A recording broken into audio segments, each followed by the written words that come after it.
Hello again, Zillow Premier Agents.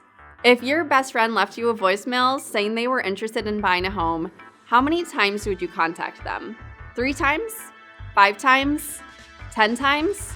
You know the answer. You would never stop calling them. Treat every lead like they're your best friend and put in your utmost effort to get a hold of them and help them find a home. In this video, we're going to dive deeper into building a database and sticking with a process to communicate with and service every lead. The first step in nurturing leads over the long term is building a database. A database will help you track all of your opportunities and feed your pipeline in a systematic way, ensuring no potential commission slips through the cracks. Put everyone in your database who has expressed interest in buying a home, and be sure to segment them into A, B, C, or D leads. Step 2 is scheduling specific days and times for maintaining and nurturing your database.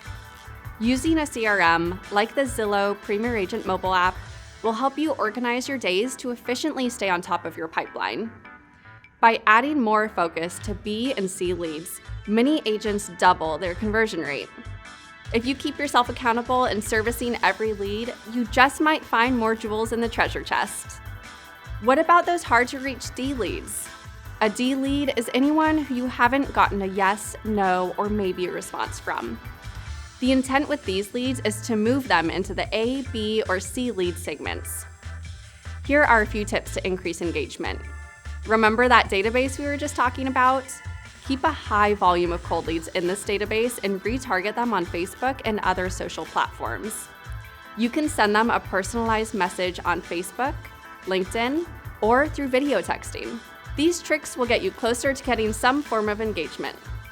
Whatever you do, do your best to not leave money on the table. Top converting agents trash less than 13% of the leads assigned to them. Until you figure out their story, you don't know if it's a winner, so treat every lead like an A lead. For more tips on segmenting leads and increasing your conversion rates, check out the links below. See you next time.